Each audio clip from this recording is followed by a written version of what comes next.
The fighters seem to be very confident. They seem to be very proficient and very successful on the battlefield. And we're going to take a look at an interview that you did with an ISIS fighter in Mosul. It took you how many days to conquer Mosul? About 4 days. We did not kill all 24 of them. We killed a fewer number, but they got terrified and ran away. We did not retreat. God has promised us victory. We must fight. And you think that you will win the war all over Iraq and Syria? Are you sure? We are certain that God will bring us victory and that all countries will be conquered. We will get to Rome, Istanbul, and even the United States. We are certain of that. On TV, we see beheadings. We see people being enslaved. How much of that did you see when you were there? I didn't see that, but this is horrible for me too. I saw these videos too. But these beheading videos are a part of the strategy of IS to make fear and terror in the field of the enemies. And this is one of the reasons why the enemies run away when the fighters of IS arrive. It's a clear strategy, and I had every day long discussions with them because I said, you know, I have read the Quran. I know Islam. Islam is a religion of mercy, but where is your mercy? And they answered, there's no time for mercy now. We prefer that our enemies fear us. Why wouldn't the local population rise up against that, though? How can they live under something like that? The Sunni population... Because they're not radical. The Sunnis of Iraq are not radical people. Yeah, but the Sunnis of Mosul and the Sunnis of the province of Anbar are moderate, but they have nothing to fear from IS.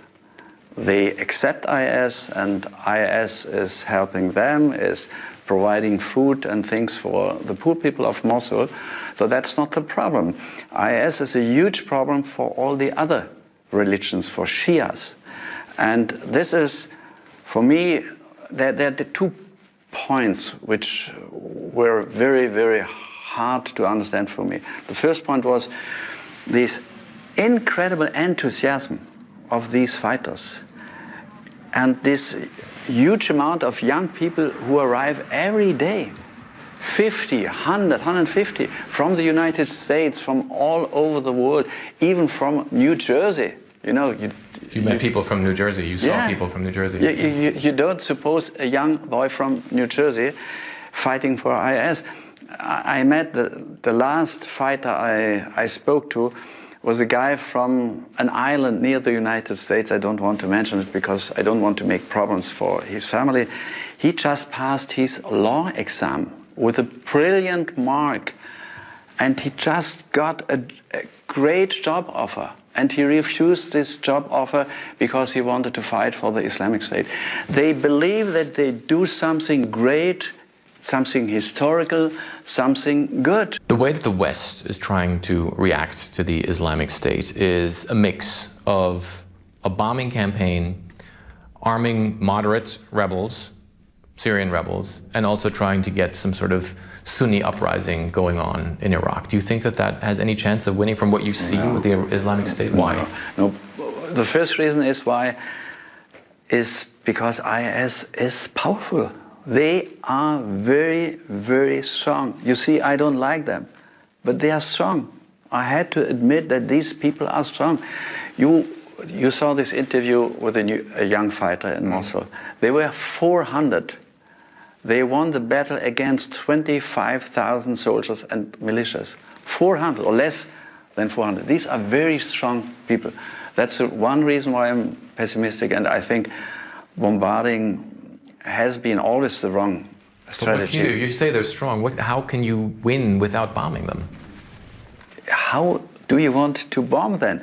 They stay in Mosul. 5,000 fighters live in Mosul. Everybody in another house. They don't stick together. They don't travel in convoys. I traveled with them, but never in a convoy.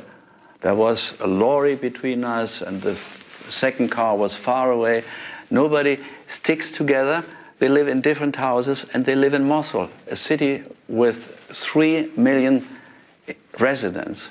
And to kill 5,000 IS fighters, you would have to destroy the whole city, and to kill hundreds of thousands of civilians.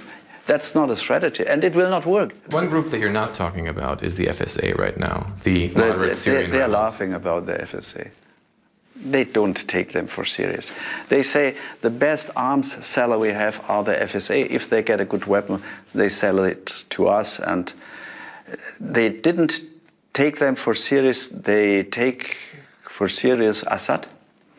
They take for serious, of course, the bombs, but they fear nobody, and FSR doesn't play any role.